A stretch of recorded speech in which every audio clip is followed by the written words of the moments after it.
오늘은 3월 둘째 주 안식일입니다.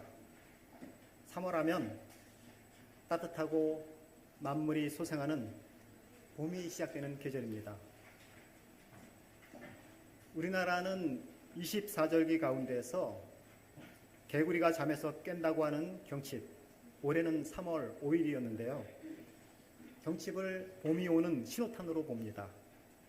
개구리가 겨울잠에서 깨어나 돌아다니는 모습을 보면서 아, 봄이구나 한다는 것이죠. 그런데 지금 봄이 느껴지십니까? 아직은 아니라고 생각이 들지요. 실제로 봄은 언제부터일까요? 기상청은 월 평균 기온이 5도씨 이상으로 올라간 후에 열을 넘게 떨어지지 않으면 봄이 왔다고 정의합니다. 9일 내내 따뜻했다가 열흘째 되는 날에 꽃샘추위가 와서 일평균 기온이 뚝 떨어진다면 아직 봄이 아닌 것이죠.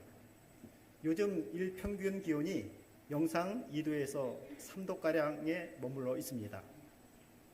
경칩이 지났고 개구리를 발견했다고 하는 제보도 잇따르고 있지만 기상학적으로는 아직 봄이 오지 않은 것입니다. 그러나 봄에 대한 기대는 가지고 계시지요? 봄은 참으로 아름다운 생동감으로 꿈틀거리는 계절입니다. 산에 오르면 겨울 내내 검고 어두웠던 메마른 가지에 새로운 가지가 나오고 새싹이 돋아나고 화려한 꽃들이 향연을 펼치게 됩니다. 산수유, 진달래, 개나리, 벚꽃이 피고 질 것입니다. 무엇인가 새로운 것들, 아름다운 것들이 꿈틀거리게 되는 그런 봄이 오게 되면 겨우내 움츠려 있던 우리도 가만히 있을 수가 없지요. 가을에 풍성한 열매를 기대하면서 무엇인가를 심고 일하고 활동하고 싶은 그런 마음이 듭니다. 그래서 봄에는 씨앗을 뿌리죠. 오늘 본문에 있는 말씀을 보겠습니다. 마가복음 4장 2절로 9절에 있는 말씀입니다. 이에 예수께서 여러 가지를 비유로 가르치시니 그 가르치시는 중에 그들에게 이르시되 들으라, 씨를 뿌리는 자가 뿌리러 나가서 뿌릴새 더러는 길가에 떨어짐에 새들이 와서 먹어버렸고 더러는 흙이 얕은 돌밭에 떨어짐에 흙이 깊지 아니하므로 곧 싹이 나오나 해가 돋은 후에 타서 뿌리가 없으므로 말랐고 더러는 가시떨기에 떨어짐에 가시가 자라 기운을 막음으로 결실하지 못하였고 더러는 좋은 땅에 떨어짐에 자라 무성하게 결실하였으니 30배나 60배나 100배가 되었느니라 하시고 또 이르시되 들을 귀 있는 자는 들으라 하시니라. 이 말씀은 우리가 잘 아는 씨 뿌리는 비유입니다. 씨를 뿌리는 자가 씨를 뿌리는데 어떤 씨는 길가에 떨어져서 새들이 먹어버립니다. 어떤 씨는 돌밭에 떨어져서 곧 싹이 나오지만 뿌리를 내리지 못하고 말라버립니다. 다른 어떤 씨는 가시떨기 밭에 떨어져서 잘 자라는 것 같았지만 결국 가시 때문에 결실은 못합니다. 반면에 어떤 씨는 좋은 밭에 떨어져서 30배, 60배, 100배의 결실을 맺게 됩니다. 오늘 본문에 있는 말씀을 통해서 열매를 맺기 위해서 필요한 요소들이 무엇인지 생각해 보고자 합니다. 가을에 풍성한 열매를 거두기 위해서 우리는 지금 무엇을 해야 할 것인가? 이 시간에 네 가지를 생각해 보도록 하겠습니다. 첫 번째는 긍정적인 생각입니다. 열매를 생각하면서 씨를 뿌리려고 한다면 긍정적인 전망이 있어야 씨를 뿌릴 수가 있습니다. 풍성한 수확에 대한 기대가 없이 씨앗을 뿌릴 수는 없는 것입니다. 이스라엘에서는 우리나라와는 달리 4월에서 9월까지 건기가 되고 10월부터는 우기로서 이른 비가 내리기 시작합니다. 우리나라는 이른 비가 봄철에 내리는 비이지만 이스라엘 땅에서의 이른 비는 가을에 내리는 비입니다. 그리고 봄에 다시 늦은 비가 내리게 됩니다. 이스라엘에서는 건기가 지나고 우기가 시작이 되는 10월이 되면 이제 농사 짓는 분들이 보리나 밀 등의 씨앗을 땅에 뿌리면서 농사를 시작합니다. 그런데 농사 짓는 방법이 좀 다른데 우리나라에서는 밭을 먼저 간 다음에 고랑을 만들고 농부가 그곳에 씨를 심습니다. 그런데 이스라엘은 그렇게 하는 것이 아니라 한 움큼의 씨앗을 잡고서 걸어다니면서 씨앗을 심는 것이 아니라 뿌립니다. 뿌리고 난 다음에 밭을 갈아서 이제 씨앗이 이제 발하도록 만드는 것이죠. 그런데 이스라엘 땅은 옥토가 거의 없습니다. 대부분이 석회석으로 된 박토입니다. 보통 성경에서는 가나안 땅을 젖과 꿀이 흐르는 땅이라고 말하지만 가보면 전혀 그렇지 않습니다. 영토는 좁고 사방이 모래로 되어 있는 사막지대가 많습니다. 그래서 농부가 정성을 다해서 씨앗을 뿌린다고 할지라도 필연적으로 그 씨앗 중에 많은 씨앗들이 길가나 돌짝이나 가시덤불이 우거진 밭에 떨어지고 어떤 것들은 좋은 밭에 뿌려져서 열매를 맺게 되는 것입니다. 그런데 예수님의 비유 중에서 정말 중요한 것은 그 중에 좋은 땅, 옥토에 떨어지는 그 씨앗은 30배, 60배, 100배의 결실을 맺는다고 말씀하신 것입니다. 즉, 옥토에서 얼마나 풍성한 열매를 맺게 하는지에 대해서 강조하고 있는 것입니다. 보통 씨앗은 하나 뿌려지면 한 7배에서 10배 정도까지 수확이 나온다고 합니다. 그런데 예수님은 뭐라고 말씀하시냐면 이 씨앗이 30배, 또 60배, 100배. 여러분 기도하실 때 어느 때는 좀 이게 30배, 60배, 100배라고 해야 되는데 마음대로 이렇게 말씀을 하시더라고요. 그래서 성경을 아시는 분은 그래도 씨앗이 30배, 60배, 100배 이것을 잘 아시면 좋을 것 같아요. 엄청난 결실이 나온다고 말씀을 하신 것입니다. 근데 농부의 입장에서는 이것이 얼마나 위로가 되는 소망의 말씀인지 모릅니다. 농부는 긍정적인 희망을 가지고 씨를 뿌리는 것입니다. 이 말은 우리가 살아갈 때도 긍정적인 생각을 가지고 어떤 씨를 뿌리는 삶을 살아야 한다는 것을 말해주고 있는 것입니다. 살다 보면 어려운 일을 많이 만나게 됩니다. 그런데 가만히 생각해 보면 감사한 일이 훨씬 더 많습니다. 언뜻 보면 이 세상은 악이 지배하는 것처럼 보입니다. 그러나 결국 선이 승리할 것이고 그러므로 선한 편에 속해 있을 의미가 있는 것입니다. 살다 보면 우리는 우리 마음을 아프게 하는 사람을 만나게 됩니다. 그러나 그런 사람은 아주 소수이고 대부분은 좋은 사람들입니다. 갈수록 느끼는 것이지만 인생이란 환경이 우리를 좌우하는 것이 아니라 내가 가진 생각과 태도가 좌우한다는 것을 느끼게 됩니다. 흰 종이에 검은 점이 찍혔을 때 많은 사람들이 그 점만을 보고 실망을 하지만 믿는 사람들은 아직도 흰 여백이 훨씬 더 많다는 것을 생각하고 감사하는 마음을 가지고 살게 됩니다. 하나님께서 우리를 위해서 예비하신 축복이 더 큽니다. 그러므로 아무리 우리가 환경이 어렵다 할지라도 우리에게 주실 다가올 축복을 바라볼 수 있는 그런 믿음이 필요한 것입니다. 여기 글을 보시면 인생은 방향입니다. 자기가 선택한 방향으로 흘러갑니다. 부정적인 쪽을 선택하면 부정적인 방향으로, 긍정적인 쪽을 선택하면 긍정적인 방향으로 이어집니다. 오늘도 내일도 그날이 그날이라고 여기면 늘 그날이 그날이고 순간순간 날마다 달마다 해마다 늘 새롭게 여기면 매일 매 순간이 감사와 축제의 연속입니다. 마귀는 희망보다 절망을 더 보게 만듭니다.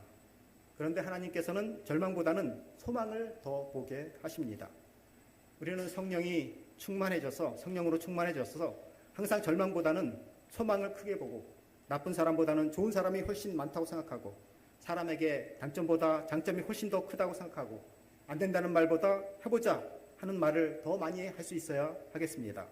그리고 항상 주님의 뜻이 이 땅에서 이루어진다라고 생각을 하고 늘 감사하면서 살아야 하겠습니다. 여러분, 우리가 선한 일, 또 열매를 맺는 일을 하려고 한다면 긍정적인 생각을 먼저 가지고 긍정적인 태도를 가지고 우리가 시도해야, 씨를 뿌려야 열매를 맺을 수가 있는 것입니다. 여러분, 항상 긍정적인 생각을 가지고 주님께서 역사하실 것을 생각하고 우리가 열매를 위해서 뿌릴 수 있는 우리의 시간들, 삶들이 되시기를 바라겠습니다.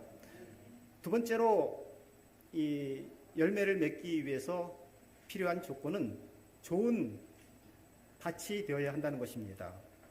오늘 말씀이 핵심적으로 말하는 주제가 열매를 맺으려면 좋은 땅이 되어야 한다는 것이죠. 마가복음 4장 1절로 9절에는 예수님께서 이 비유를 통해서 4가지 마음밭이 있음을 말씀해 주셨고 14절부터 20절까지에는 그 4가지 마음이 어떤 마음인지를 자세히 설명해 주셨습니다. 처음 시작할 때 예수님께서는 씨를 뿌리는 것은 말씀을 뿌리는 것이라고 정의를 내린 다음에 그 뿌려진 말씀에 대해서 어떻게 반응하느냐에 따라서 4가지 마음밭이 있다라고 말씀하십니다. 그것이 무엇일까요? 조금 자세히 보면 이렇습니다. 우선 길가밭이지요. 예수님께서는 길가에 뿌려지는 씨가 있고 그것을 먹는 새가 있다라고 말씀하십니다. 마가복음 4장 15절에 말씀이 길가에 뿌려졌다는 것은 이들을 가리킴이니 곧 말씀을 들었을 때에 사탄이 즉시 와서 그들에게 뿌려진 말씀을 빼앗는 것이요. 길가밭의 마음을 가지고 있는 사람은 말씀이 전혀 통하지 않는 사람을 말합니다. 말씀에 전혀 주의를 기울이지 않는 사람입니다. 성경 말씀을 봐도 아무 반응이 없고 말씀을 들어도 아무 반응이 없는 사람입니다. 때로는 어려운 환경을 통해서 하나님께서 음성을 들려보내주시고 또 회개가 필요하다는 신호를 보내주심에도 불구하고 반응이 없는 사람입니다.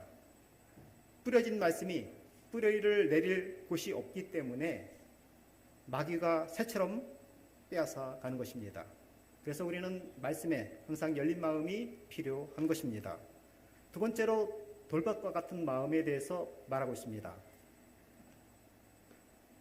어떻게 설명할까요? 마가복음 4장 16절로 17절에 보시면 또 이와 같이 돌밭에 뿌려졌다는 것은 이들을 가리킴이니 곧 말씀을 들을 때에 즉시 기쁨으로 받으나 그 속에 뿌리가 없어 잠깐 견디다가 말씀으로 인하여 환난이나 박해가 일어나는 때에는 곧 넘어지는 자요. 말씀을 처음 들었을 때는 아멘합니다. 설교할 때 아멘하는 사람들을 보면 참으로 고맙게 생각이 듭니다. 그런데 그 아멘의 삶이 어려움 속에서도 계속 지속되는 사람이 있는가 하면 어떤 분들은 삶 속에서 어려움이 생기면 금방 아멘이 사라집니다. 그런 마음이 바로 돌밭과 같은 마음인 것입니다. 하나님께서는 우리에게 축복을 주시기를 생각하시고 관심이 많으십니다. 그래서 진짜 축복을 주시기 위해서 때로는 고난의 십자가를 감수하도록 허락하실 때가 있습니다. 그런 어려움이 있을 때 우리가 믿음이 흔들리지 않도록 힘써야 하고 어려움이 있을 때 말씀으로 승리하는 삶을 살아야 하지요. 그런데 가끔 보면 사소한 일을 통해서 신앙생활에 흔들리는 분들이 있습니다. 교회에 누가 보기 싫어서 안 나온다고 하는 분이 계십니다. 그런 것이 바로 돌밭의 모습입니다. 아이들을 데리고 오는 것이 성가셔서 교회에 안 나오겠다는 분이 계십니다. 에어컨이 시원하지 않고 난방이 따뜻하지 않아서 안 나온다는 분도 역시 돌밭인 것입니다. 참된 믿음이란 어렵고 짜증나는 순간을 어떻게 견디느냐에 따라서 판명이 되는 것입니다. 목사는 말씀을 늘 조심해서 잘 전해야 되겠지만 가끔 설교 중에 들어보면 자신의 생각과 틀린 좀 다른 말씀이 전해질 때도 있습니다. 그런데 어떤 분은 그 말씀에 마음이 돌아서서 쉽게 그 말씀을 거절하고 또 행동에 옮기는 것, 그것도 바로 돌밭과 같은 마음인 것입니다. 일반적으로 돌밭과 같은 스타일은 어느 날 바람과 같이 나타나서 화려하게 신앙생활을 하다가 자기 마음에 잘 내키지 않으면 어느새 바람과 같이 사라지기 쉬운 사람입니다. 우리는 이런 돌밭과 같은 모습이 되지 않기를 힘써야 하겠습니다. 꾸준하게 신앙생활하는 모습이 필요합니다. 꾸준함 없이는 열매를 맺을 수가 없는 것입니다. 세 번째는 가시떨기 밭과 같은 마음을 가진 사람이 있습니다. 예수님께서 어떻게 설명하실까요? 18절로 19절에 또 어떤 이는 가시떨기에 뿌려진 자니 이들은 말씀을 듣기는 하되 세상의 염려와 재물의 유혹과 기타 욕심이 들어와 말씀을 막아 결실하지 못하게 되는 자요. 세상을 살다 보면 많은 염려가 있고 그런 것으로 인해서 시험을 받지 않은 사람은 별로 없습니다. 그런데 특별히 이 재물에 대한 염려가 많지요. 가난한 사람들은 힘든 노동, 빈곤과 궁핍에 대한 염려에 시달리면서 살아갑니다. 반면에 부자들은 재물을 잃어버릴 염려, 재물 관리를 위해서 또 많은 근심과 걱정이 있습니다. 그 결과로 많은 사람들은 재물을 모으는 일에 또 재물을 지키는 일에 몰두하고 있습니다. 그런데 우리의 모든 열정들을 돈 버는 일에 바치게 되면 영적인 사물에 관심을 등한히 하게 되고 하나님께로부터 끊어져서 많은 영적 축복을 상실하는 요인이 될 수가 있습니다. 물론 돈 자체는 나쁜 것이 아니고 돈을 싫어할 필요도 없고 미워할 필요도 없습니다. 돈을 정직하게 모아서 돈을 잘 사용하면 하나님 나라에 참으로 유익이 됩니다. 그러나 돈을 하나님보다 더 사랑해서 돈 문제로 신앙생활이 흔들리게 해서는 안 되는 것입니다. 돈 때문에 믿음이 흔들리는 경우가 많습니다. 그래서 골로새서 3장 5절에 보면 탐심은 곧 우상숭배라. 돈에 대한 지나친 욕심, 그것은 바로 우상을 숭배하는 것과 같다라고 말씀하시는 것입니다. 돈을 통제해야지 돈의 통제를 받아서 사는 삶은 안 되는 것입니다. 돈 문제에 있어서 가장 기본적인 의식은 돈의 주인은 하나님이라는 사실을 인정하는 것입니다. 그런 의식을 가지고 사는 사람을 청직이라고 말합니다. 재물 얻을 능력을 주신 하나님께 감사하고 그 돈을 가지고 주님의 복음 사업에 도움을 주고 돈을 가지고 교회를 섬기고 이웃을 사랑해야 하는 것이죠. 하나님께서는 이 돈에 대해서 지나치게 염려하지 말라 그랬습니다. 염려하는 사람들에게 들의 꽃에서 배우라고 말씀하십니다. 하나님은 들의 꽃들을 먹이고 입히고 보살피듯이 우리를 끊임없이 돌보신다고 말씀하셨습니다. 이 사실을 믿고 하나님께 모든 것을 맡기게 되시기를 바라겠습니다. 또 19절에 나오는 기타 욕심이 들어와서 말씀을 막아 결실하지 못한다고 했는데 아마 이 기타 욕심 가운데는 아마 명예욕 같은 것도 포함이 될 것 같습니다. 우리가 일상생활을 하다가 자꾸 섭섭하다 그런 마음이 든다면 혹시 나에게 명예욕이 있지 않는지 점검해 보아야 되겠습니다. 우리는 항상 자신을 낮추고 하나님을 높이고 또 주님을 바라보면서 겸손한 자세로 살아가시는 우리 모두가 되시기를 바라겠습니다. 마지막으로 좋은 밭입니다. 20절에 있는 말씀을 보시면 좋은 땅에 뿌려졌다는 것은 곧 말씀을 듣고 받아서 30배, 60배나 100배의 결실을 하는 자니라. 좋은 땅은 어떤 땅일까요? 시물교훈에 보면 좋은 밭으로 표상된 청중은 그분의 말씀을 사람의 말로 아니하고 하나님의 말씀으로 받는 자들이다. 성경을 자신에게 말씀하시는 하나님의 음성으로 받는 자만이 참으로 배우는 자라고 말씀하셨습니다. 좋은 땅은 성경에 있는 말씀을 하나님의 말씀으로 받아들이는 것입니다. 그래서 말씀을 들었을 때 하나님께서 나에게 말씀하시는 그분의 말씀으로 받아들이게 되면 우리는 말씀을 잘 듣게 되고 또 말씀대로 순종하고 싶은 마음이 듭니다. 결국 우리가 말씀을 잘 듣고 말씀대로 순종할 때 하나님께서 약속하신 기적이 일어나게 되는 것입니다. 우리는 다 능력이 없습니다. 그러나 하나님께서 맡겨주셨다라고 생각을 하면 우리는 부족하지만 그 일을 감당할 수가 있습니다. 하나님의 약속은 분명히 이루어진다라는 생각을 하고 순종하게 되면 능력이 아니라 순종하는 마음을 통해서 최고의 능력이 나타나게 될 것입니다. 여러분 항상 우리에게 주어진 일을 해 나갈 때 자신의 능력을 바라보지 마시고 하나님께서 주실 능력을 바라보게 되시기를 바라겠습니다. 그것이 바로 믿음이죠. 그 믿음을 가지고 주신 말씀대로 살 때 나에게 감동이 생기게 되고 그 말씀대로 순종할 때 하나님께서 예비하신 큰 풍성한 열매를 맺게 될 것입니다. 우리 모두가 그렇게 하나님의 말씀을 있는 그대로 받아들이고 순종하는 생활이 되시기를 바라겠습니다. 세 번째로 이 열매를 얻으려고 하면 무엇보다도 씨를 뿌려야 한다는 것이죠. 아주 단순한 원리지만 열매를 맺기 위해서 가장 필요한 것, 씨를 뿌려야 한다는 것입니다. 요한계시록에도 보면 행한 대로 하나님께서 갚아주시고 일한 대로 갚아주신다 말씀하셨고, 갈라디아서에도 심은 대로 거둔다라고 말씀하셨습니다. 만약에 씨를 뿌리지 않는다면 아무리 긍정적인 생각을 가지고 있다고 할지라도, 아무리 마음밭이 잘 준비가 되어 있다 할지라도 열매를 맺을 수가 없는 것입니다. 어떤 분은 하나님, 내 인생에서 왜 열매가 이렇게 적습니까? 하소연합니다. 그러나 열매가 적은 것에 신경 쓸 일이 아닙니다. 오히려 씨를 뿌리는 일에 더욱 신경을 써야 합니다. 그러면 열매는 저절로 맺게 될 것입니다. 눈에 보이지 않아도 반드시 열매는 있을 것입니다. 하나님은 열매를 신경 쓰는 사람보다 씨 뿌리는 일에 신경을 쓰는 사람을 더 좋아하시고 결국 그에게 더 많은 열매를 맺도록 도와주실 것입니다. 어느 날 천사가 좋은 열매를 담은 바구니를 들고서 예쁜 손을 가진 사람에게 주려고 합니다. 어느 집에 들어갔더니 세 딸이 있었습니다. 먼저 큰 딸이 손을 내밀었습니다. 그의 손에는 진한 향기가 났습니다. 곧 둘째 딸이 손을 내밀었습니다.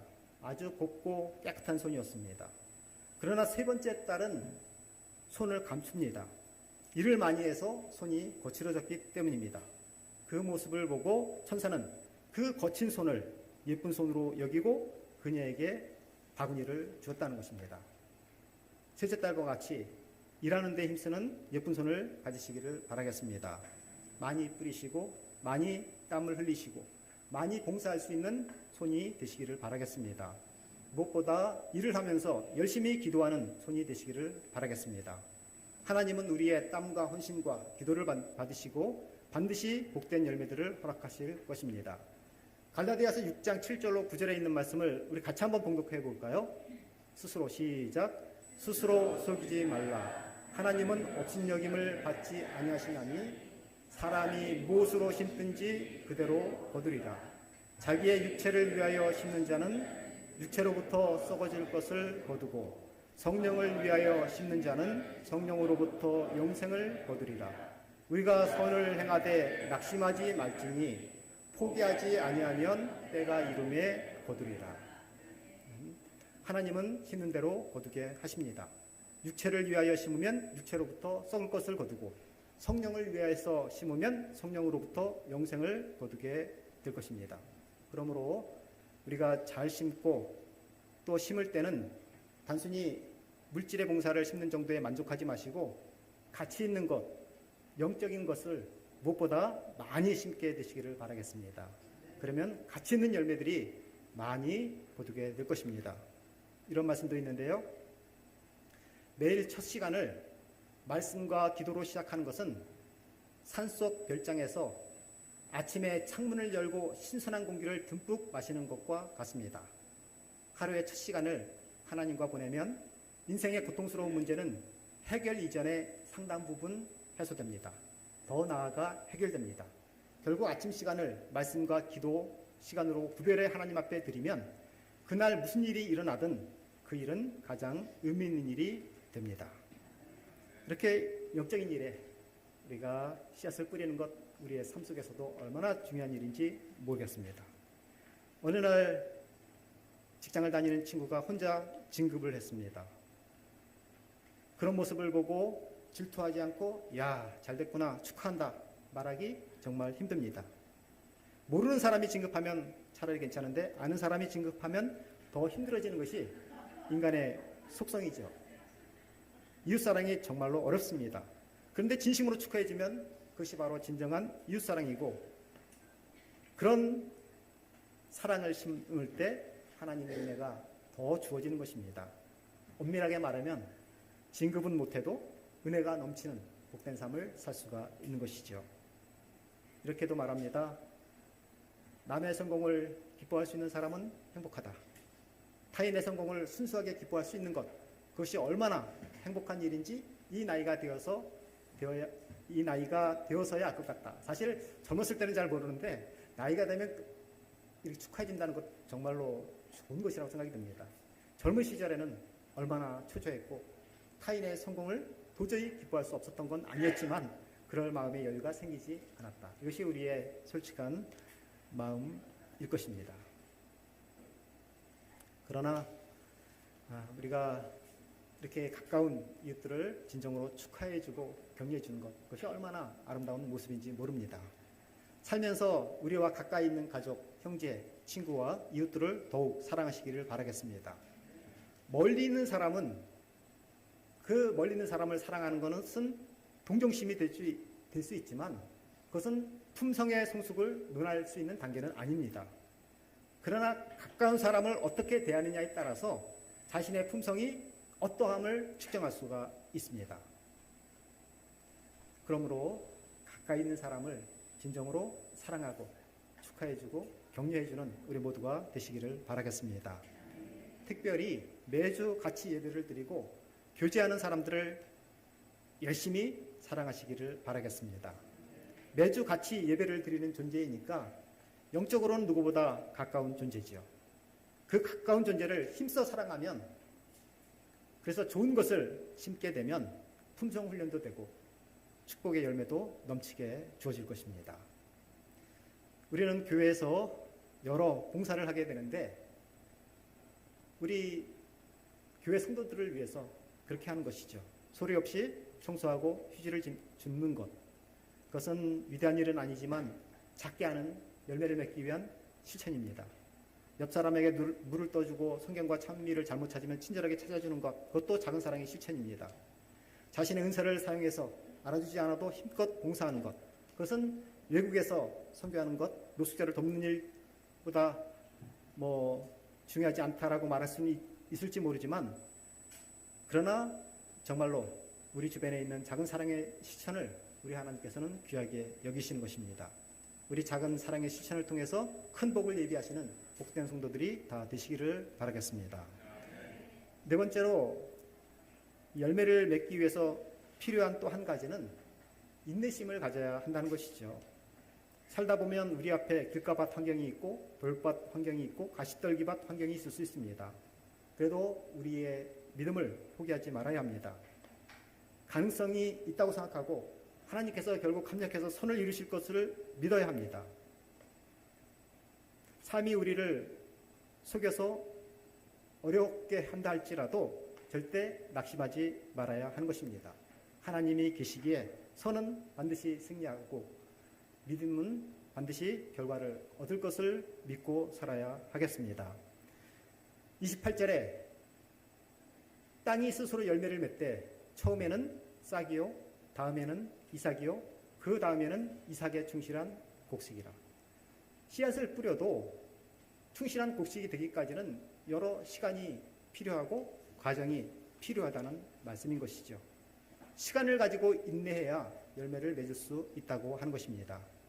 우리는 하루아침에 능력을 받고 하루아침에 축복을 받는다는 그런 생각을 버려야 하는 것입니다. 숙성의 기간이 필요하고 고통의 시간이, 그것을 극복하는 과정이 필요하고, 그래서 위대한 어떤 업적을 이룬, 결과를 이룬 인물들은 대개 이런 과정을 거치게 되었습니다. 야고보서 5장 11절에 보라, 인내하는 자를 우리가 복되다 하나니 너희가 욥의 인내를 들었고 주께서 주신 결말을 보았거니와 주는 가장 자비하시고 긍휼히 여기시는 이시니라. 우리는 욥의 인내를 통해서 결국 어떻게 되었는지, 결국 하나님은 자비하시고 긍휼히 여기시는 분이시라는 것을 알게 되는 것입니다. 우리는 이제 씨앗을 뿌리고 이제 결과를 기다리게 되는데 그 결과가 금방 나오지 않죠. 그때 실망하고 좌절합니다. 그러나 그렇게 하지 말라는 것이죠. 한 걸음만 더 나가면 정상인 경우가 많습니다. 물도 100도에서 끓지 99도에서는 끓지 않습니다.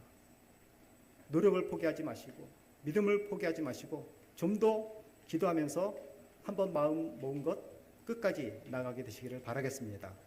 출발했으면 도착할 때까지 달려가야 하죠. 결심을 했으면 주께서 응답해 주실 때까지 밀고 나가야 합니다. 우리 인생은 연약하지만 어떤 경우에도 소망을 잃지 않고 그 결심을 이루기 위해서 최선을 다하게 되면 결국 하나님께서 선한 그 뜻에 응답하셔서 30배, 60배, 100배의 결실을 허락하실 것입니다. 이제 만물이 생동하는 봄이 시작이 됩니다. 그동안 움츠러들었던 몸과 마음을 추스리고 다시 주께서 주신 소망을 품고 마음에 결심하고 씨앗을 뿌려서 풍성한 열매를 거두기 위해서 준비하는 복된 사역을 우리 모두가 시작되기를 간절히 바라면서 말씀을 마치도록 하겠습니다.